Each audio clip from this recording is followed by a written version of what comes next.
Yes, കിട്ടി കിട്ടി. വാവ്, നിന്റെ ഈ പാഷൻ ഒരു പ്രൊഫഷൻ ആക്കി എടുത്തൂടെ? എന്ത്, കൊതുവിനെ കൊല്ലുന്നത്? യെസ്.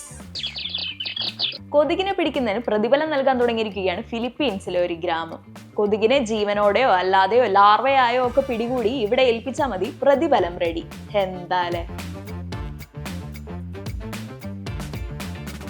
ഫിലിപ്പീൻസിലെ മഞ്ജുലിയോങ് സിറ്റിയിൽ കഴിഞ്ഞ കുറച്ചു നാളായി ഡെങ്കിപ്പനി കേസുകൾ വർദ്ധിച്ചു വരികയായിരുന്നു. ആരോഗ്യ വകുപ്പിന്റെ കണക്കുകൾ പ്രകാരം ഫെബ്രുവരി 1 വരെ ഫിലിപ്പീൻസിൽ 28,000-ലധികം ഡെങ്കിപ്പനി കേസുകളെങ്കിലും റിപ്പോർട്ട് ചെയ്തു. അതായത് കഴിഞ്ഞ വർഷത്തെ അപേക്ഷിച്ച് 40% കൂടുതൽ. 10ഓളം പേർ അസുഖത്തെ തുടർന്ന് മരിക്കുകയും ചെയ്തു. ഈ സാഹചര്യത്തിലാണ് ഗ്രാമം പുതിയ നീക്കവുമായി രംഗത്തെത്തിയത്. പിടിച്ച കൊതുകിനെ പെട്ടിയിലോ കവറിലോ ഒക്കെ ആക്കി ഇവിടെ കൊണ്ടുവന്ന് നൽകണം.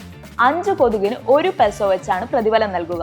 ജനങ്ങളിൽ അവബോധം വളർത്തുക എന്ന ലക്ഷ്യത്തോടെയാണ് ഈ പരിപാടി. എന്തായാലും പ്രഖ്യാപനം വന്നതോടെ കൊതുക് പിടുത്തക്കാരുടെ നീണ്ട നിര തന്നെ ഇങ്ങോട്ടെത്താൻ തുടങ്ങി. സംഭവം വർക്കായി, പക്ഷെ ഒരു ചിന്ന ടെൻഷൻ. ഇനി ഏതെങ്കിലും ബിരുദന്മാർ കൊതുക് കൃഷി എങ്ങാനും തുടങ്ങുവോ ആവോ?